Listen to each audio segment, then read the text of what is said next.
क्या कुछ भूल गए आप?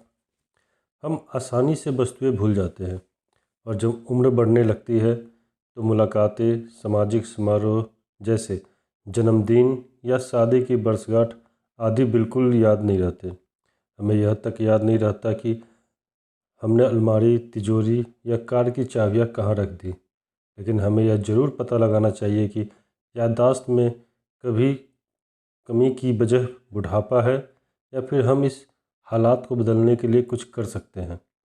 सबसे पहले हमें भूलने की वजह पता लगानी होगी, जिसके बाद ही परेशानी को हल करने का उपाय किया जा सकता है।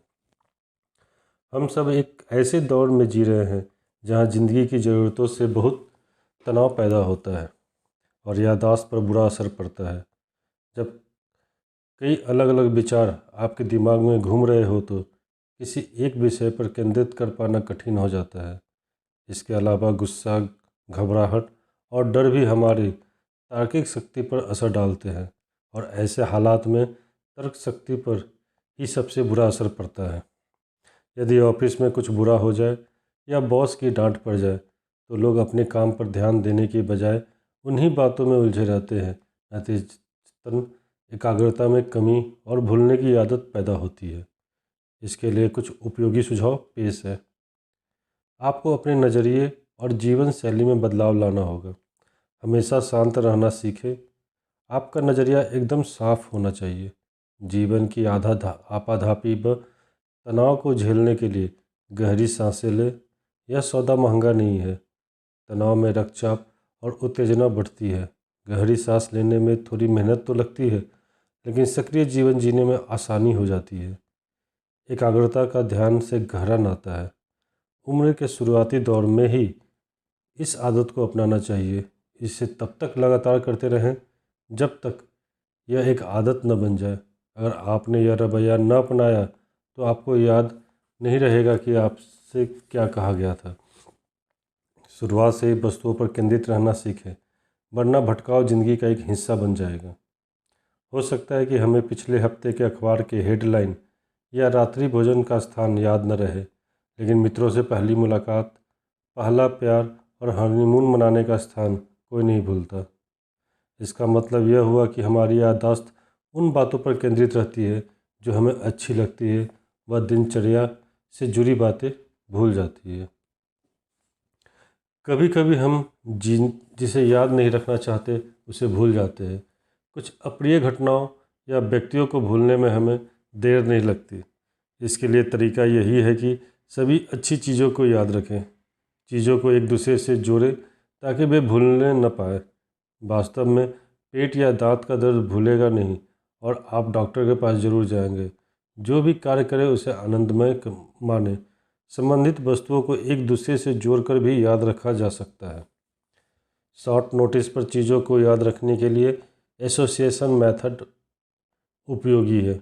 मिसाल के तौर पर यदि कपड़े सिलाने बाजार जाए तो प्रेस व ड्राई क्लीनिंग को उससे जोड़ सकते हैं। मैं भी जब साबुन खरीदने जाता हूँ तो टूथब्रश व पेस्ट खरीदना याद रखता हूँ, जिससे कुछ भी भूल नहीं पाता। चीज़ों को आसानी आपसी जुड़ाव के लिए दिमाग में तस्वीर भी बना सकते हैं। ये आपके लिए कारगर हो सकता है।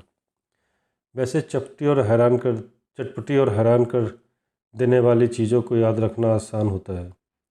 यह नाम याद रखने का भी एक अच्छा तरीका है। मेरे लिए लोगों के नाम याद रखना थोड़ा मुश्किल होता है, इसलिए मैं नामों को व्यक्ति विशेष की पोशाक या चेहरे से जोड़ने का प्रयास करता हूँ।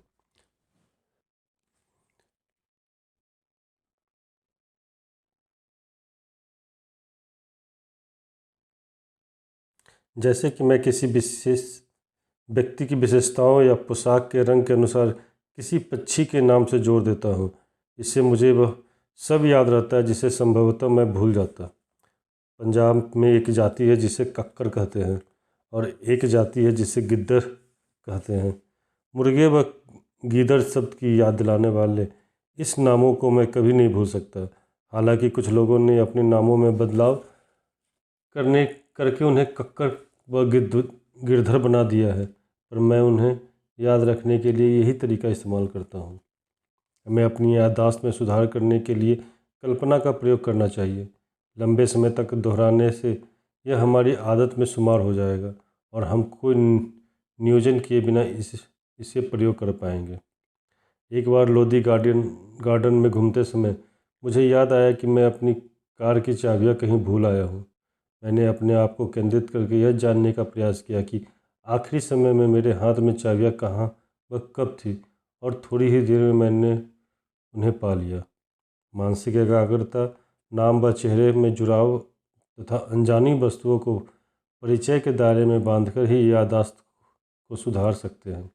अगर कोई दिमागी तकलीफ न हो तो ऐसा कभी न सोचे कि बढ़ती उम्र की वजह से याददाश्त कमज़ोर हो रही है। अपने मस्तिष्क को सक्रिय रखें। अक्सर हम लोग बातों को याद रखने के लिए दिमाग पर जोर नहीं डालते। मानसिक एकाग्रता ही आपकी आधी परेशानियों का हल है। प्रायः मैं अपने पास पेपर और पेन रखता हूँ। यदि भूल जाऊँ तो दावतों में मैं अक्सर पेपर नैपकिन पर नाम, पता व नंबर आदि नोट कर लेता हूँ। वह घर जाकर उसे डायरी में उतार लेता हूँ। इन सभी सुझावों को अमल में लाकर निस्संदेह आप भी अपनी याददाश्त को तरोताज़ा रख सकते हैं।